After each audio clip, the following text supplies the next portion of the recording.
नमस्ते साथीहरू। GK with Loken official YouTube च्यानलमा तपाईहरुलाई स्वागत छ। म आज बजेटको पार्ट 2 लिएर उपस्थित भइसकेको छु है। आजको यस भिडियोमा हामी बजेटको बारेमा, नेपालको संविधानमा गरिएको व्यवस्था र मैले बजेट भनेको के हैन, बजेटको विकासक्रमका बारेमा, विश्वमा बजेटको विकासक्रम, नेपालमा बजेटको विकासक्रम मैले यो भन्दा अघिल्लो भिडियोमा सबै कुराहरू छलफल गरिसकेको छु है। अब आज बजेट पार्ट 2 मा चाहिँ मैले भनिहाले के कुराहरूको बारेमा छलफल गर्नेछु भनेर। अब बजेट भनेको सरकारको एक आर्थिक वर्षभित्रको अथवा एक वर्षभित्रको आय र व्ययको अनुमानित विवरण हो भनेर भने मैले। त्यसपछि गइसकेपछि बजेट भनेको देशको प्रशासन सञ्चालन तथा विकास निर्माणको है प्रमुख आधार स्तम्भ हो। त्यसपछि बजेटलाई हामीले वित्त नीतिका रूपमा पनि लिन सक्छौं। त्यसपछि गइसकेपछि बजेट भनेको देशको सामाजिक, आर्थिक र राजनैतिक दस्तावेज हो भनेर हामीले अनेक तरिकाले परिभाषित गर्न सक्छौं साथीहरू है त। ओके, म आज नेपालको संविधानमा चाहिँ बजेटको बारेमा के कस्तो व्यवस्था गरिएको छ भन्ने बारेमा तपाईहरुलाई भन्न चाहन्छु है। ल, अब नेपालको संविधानमा बजेट है,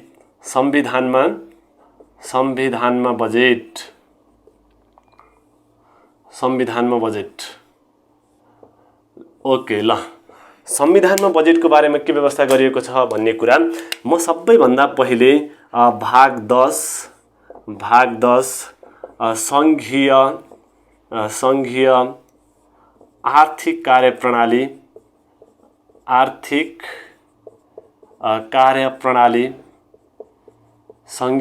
कार्यप्रणालीको बारेमा भन्छु है त। अब संघीय आर्थिक कार्यप्रणालीको भाग 10 को पनि धारा 119 मा चाहिँ राजस्व र व्ययको अनुमान भनिएको छ साथीहरू है। राजस्व र व्ययको अनुमान तपाईहरुलाई थाहा छ। राजस्व भनेको चाहिँ कर, त्यसपछि व्यय भनेको चाहिँ हामी खर्चको अनुमानलाई चाहिँ के भन्छौं, राजस्व र व्ययको अनुमान। संघीय आर्थिक कार्यप्रणाली अन्तर्गत धारा 119 मा राजस्व र व्ययको अनुमान भनिएको छ है। अब नेपालको संविधानको धारा 119 मा साथीहरू नेपाल सरकारका अर्थमन्त्रीले प्रत्येक वर्ष जेठ 15 गते संघीय संसदका दुवै सदनमा राजस्व र व्ययको अनुमान के गर्नुपर्छ, प्रस्तुत गर्नुपर्छ भनेर संवैधानिक व्यवस्था छ साथीहरू है त। मैले भनिहालेँ नेपाल सरकारका अर्थमन्त्रीले संघीय संसदका दुवै सदनमा संयुक्त रूपमा है एकमुष्ट रूपमा चाहिँ के गर्नुपर्छ, राजस्व र व्ययको अनुमान के गर्नुपर्छ, प्रस्तुत गर्नुपर्छ। यसका साथसाथै अब के कुराहरू पेश गर्नुपर्छ त है। वार्षिक अनुमानहरू संघीय संसदका अर्थमन्त्रीले वार्षिक अनुमानहरू के पेश गर्नुपर्छ भन्ने कुरा म यहाँ लेखिदिन्छु साथीहरू है त। राजस्वको अनुमान भन्छ एक नम्बरमा चाहिँ राजस्वको अनुमान राजस्वको अनुमान भनेको हामीले कति कर उठाउने भन्ने कुराको चाहिँ अनुमान पेश गर्न पर्दछ है। हाम्रो थाहा छँदैछ अहिले नेपालको बजेट 2080-81 मा चाहिँ नेपाल सरकारले के भनेको छ, 12 खर्ब, त्यसपछि गइसकेपछि 48 अर्ब 62 करोड के गर्ने राजस्व सङ्कलन गर्ने भन्ने एउटा के गरेको छ, लक्ष्य लिएको छ। त्यसपछि गइसकेपछि 2 नम्बरमा अर्को संघीय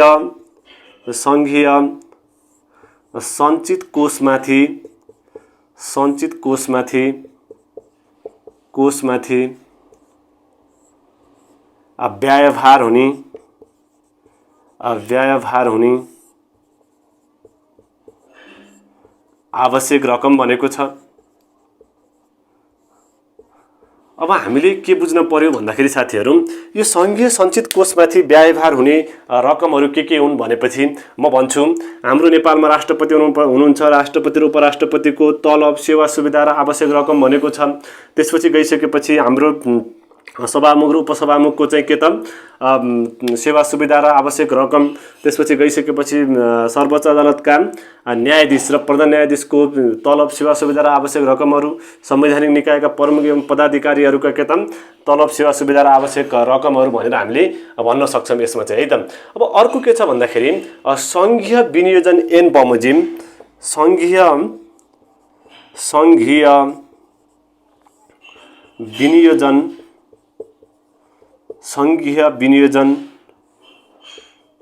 ऐन बमोजिम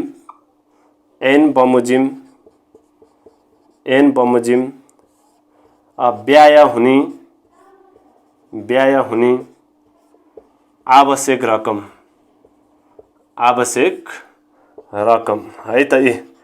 अब सङ्घीय विनियोजन भनेको अब हामीले बजेट बाँडफाँड गर्छौँ नि हैन हो, बजेट बाँडफाँड अनुरूप खर्च हुने आवश्यक रकम भनिएको छ।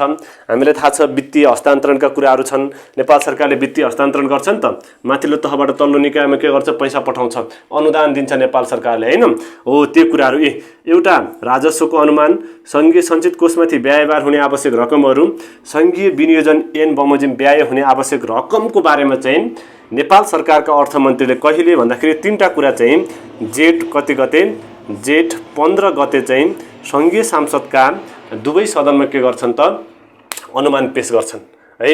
अनुमान के गर्नुपर्छ, पेश गर्नुपर्छ। यो संवैधानिक व्यवस्था हो। नेपालको संविधानको धारा 119 भाग 10 को धारा 119 को पनि उपधारा 3 मा चाहिँ जेठ 15 गते यी तीनटा कुराहरूलाई के गर्नुपर्छ, सङ्घीय संसदका दुवै सदनको संयुक्त बैठकमा चाहिँ पेश गर्नुपर्दछ भनेर चाहिँ के गरिएको छ, संवैधानिक व्यवस्था गरिएको छ साथीहरू। यही यो कुरा चाहिँ है, यही लेखिएको छ राजस्व र व्ययको अनुमान भनेर भनेको छ। त्यही भएर हामीले बजेट भनेकै के हो त, आय र व्ययको अनुमान हो भन्ने कुरा चाहिँ यो लाइनले पनि हामीले के गर्दछ, एकदमै प्रष्ट पार्दछ है त। ओके साथीहरू, अब त्यसपछि गइसकेपछि अर्को कुरा छ भाग 16 मा है त। भाग 16 मा प्रदेश आर्थिक कार्यप्रणाली भन्ने छ। प्रदेश आर्थिक कार्यप्रणाली भाग 16 प्रदेश आर्थिक कार्यप्रणाली है त। यति मात्र गरेर पनि हुँदैन साथीहरू। तीनटा कुरा त अबका के त अनुमान पेश गर्ने हुन् अर्थमन्त्रीले। तर कुनै बेला चाहिँ के पनि हुन्छ भन्दाखेरि साथीहरू, यो वार्षिक अनुमान पेश गर्दाखेरि चाहिँ अघिल्लो आर्थिक वर्षमा चाहिँ प्रत्येक मन्त्रालयमा कति बजेट छुट्याइएको थियो है, कति बजेट छुट्याइएको थियो है, अथवा त्यो बजेट अथवा त्यो भएको बजेटमा खर्च भएको रकम कति खर्च भयो, कति उपलब्धि हासिल गर्यो भन्ने कुराको पनि के गर्नुपर्छ, त्यो उपलब्धि पनि के गर्नुपर्छ, पेश गर्नुपर्दछ क्या। खालि यो राजस्वको अनुमान, सङ्घीय सञ्चित कोषमाथि व्ययभार हुने आवश्यक रकम मात्र होइन, त्यो एउटा पहिले मन्त्रालयमा पहिले छुट्याइएको रकम है, कति पैसा खर्च भयो, कति हामीले उपलब्धि गऱ्यौँ भन्ने कुराको पनि के गर्नुपर्दछ, पेश गर्नुपर्दछ। मैले भाग 16 मा चाहिँ प्रदेश आर्थिक कार्यप्रणाली लेखेँ। यसमा चाहिँ धारा कति त 207 मा चाहिँ साथीहरू के भनिएको छ त, राजस्व र व्ययको अनुमान भनिएको छ। यसमा पनि त्यही हो, राजस्व र व्ययको अनुमान लेखिएको छ। राजस्व र व्ययको अनुमानमा चाहिँ सम्बन्धित प्रदेश सरकारका कुनै अर्थमन्त्रीले चाहिँ त्यसमा पनि के गर्नु पर्यो, राजस्वको अनुमान पेश गर्नु पर्यो। यसमा चाहिँ सङ्घीय सञ्चित भनेको छ हैन। अब हामीले प्रदेश भनिसकेपछि के गर्नु पर्यो, प्रदेश सञ्चित कोषमाथि के हुने, व्ययभार हुने आवश्यक रकमहरू भनेको। अब प्रदेशमा पनि के हुनुहुन्छ, प्रदेश प्रमुख भइसकेपछि त्यसपछि गएर प्रदेश सभामुख, उपसभामुख, त्यसपछि गएर प्रदेश लोकसेवा आयोगका प्रमुख एवं पदाधिकारीहरूको लागि के हुने, आवश्यक खर्च हुने रकमहरू अथवा तलब सेवा सुविधा भत्ताहरू के हुन्छन् त प्रदेश सञ्चित कोषमाथि व्ययभार हुने आवश्यक रकमहरू हुन्। त्यस्तै सङ्घीय विनियोजन ऐन लेखेका छौँ हैन। यसको ठाउँमा चाहिँ के लेख्न पर्यो, प्रदेश विनियोजन ऐन। प्रदेशले पनि त दिन्छ नि अनुदान हैन, कसलाई अनुदान दिन्छ, स्थानीय तहलाई दिन्छ हो। त्यो विनियोजन बाँडफाँड हुने अथवा खर्च हुने रकम भनिएको हो। यो तीनटा कुराको बारेमा चाहिँ कसको धारा 207 मा चाहिँ राजस्व र व्ययको अनुमान, प्रदेश आर्थिक कार्यप्रणालीको बारेमा व्यवस्था गरिएको छ साथीहरू। अब यो कुरा चाहिँ, यो तीनटा कुरा चाहिँ कसले भन्दाखेरि सम्बन्धित प्रदेशका अर्थमन्त्रीले चाहिँ कहिले भन्दाखेरि असार 1 गते के गर्नु पर्दछ, प्रदेश सभाका अथवा प्रदेश सभामा बैठक भइरहेको बेला चाहिँ प्रस्तुत गर्न पर्दछ यो तीनटा कुरा है त। प्रदेश आर्थिक कार्यप्रणालीमा राजस्व र व्ययको अनुमान सेम कुरा हो।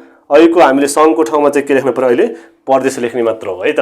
तर भाग 16 धारा 207 मा।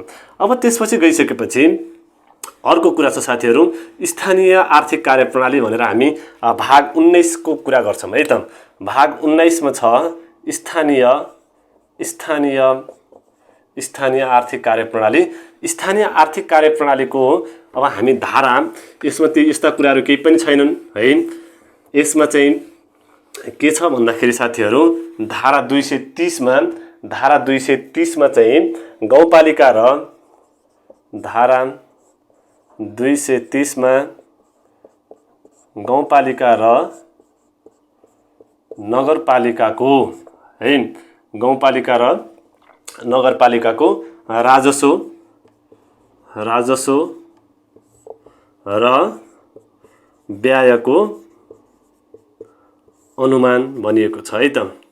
राजस्व र व्ययको अनुमान गाउँपालिका र नगरपालिकाको राजस्व र व्ययको अनुमान यसमा चाहिँ गाउँपालिका र नगरपालिकाले चाहिँ कति राजस्व उठाउने कति खर्च भयो भन्ने कुराको पनि अनुमान लगाउन पाइन्छ क्या है। कर उठाउने कुरामा चाहिँ यसमा चाहिँ सङ्घीय सांसदको सङ्घको प्रदेशको चाहिँ हस्तक्षेप हुँदैन। सम्बन्धित स्थानीय तहको कर सम्बन्धित स्थानीय तहले नै के गर्ने व्यवस्था छ त उठाउने व्यवस्था छ है त। अब यो गाउँपालिकाको र नगरपालिकाको राजस्व र व्ययको अनुमान प्रत्येक वर्षको कहिले भन्दाखेरि साथीहरू असार 10 गते चाहिँ सम्बन्धित स्थानीय तहका अध्यक्षले है त्यहाँ भएको जुन कुनैमा के हुन्छ गाउँसभा हुनसक्छ कुनैमा नगरसभा हुन्छ त्यसमा के गर्नु पर्दछ पेश गर्न पर्दछ भन्ने कुरा चाहिँ संविधानमा व्यवस्था गरिएको छ। यो तीनटा कुरा है त। सङ्घको बजेट कहिले आउँछ भनेपछि हामी जेठ कति गते जेठ 15 गते। स्थानीय तहको बजेट कहिले आउँछ भनेपछि हामी के भन्ने हामी असार 1 गते है त। त्यसपछि गइसकेपछि स्थानीय तहको बजेट कहिले त 10 गते। यो चाहिँ प्रदेशको है सरी प्रदेशको चाहिँ असार 1 स्थानीय तहको चाहिँ असार 10 गतेसम्म चाहिँ बजेट ल्याइसक्नु पर्ने संवैधानिक व्यवस्था छ भन्ने कुरा हामीले जान्न पर्दछ। ल त साथीहरू मैले नेपालको संविधानमा बजेटको बारेमा के व्यवस्था गरिएको छ भन्ने कुरा मैले तीनटा कुराहरू भने है। मेन कुरा चाहिँ के बुझ्न पर्यो भनेको संविधानमा चाहिँ के गरिएको छ त आय र व्ययको अनुमान भनिएको छ है। राजस्व र व्ययको अनुमान भनिएको छ।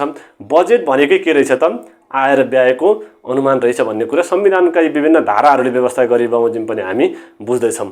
ल त साथीहरू मैले यो भिडियोमा यति नै राखेँ है। तपाईहरुले अभियसली पनि यो भिडियो हेरेर मन पराइदिनु हुनेछ भन्ने मैले पुनः आशा लिएको छु। तपाईहरुले भिडियोहरु मन परेको खण्डमा यस्ता भिडियोहरु मलाई आवश्यक छन् जस्तो लाग्छ भने तपाईहरुले लाइक शेयर र सब्स्क्राइब गर्न सक्नुहुनेछ भन्दै म बिदा हुन्छु। हस्त नमस्कार।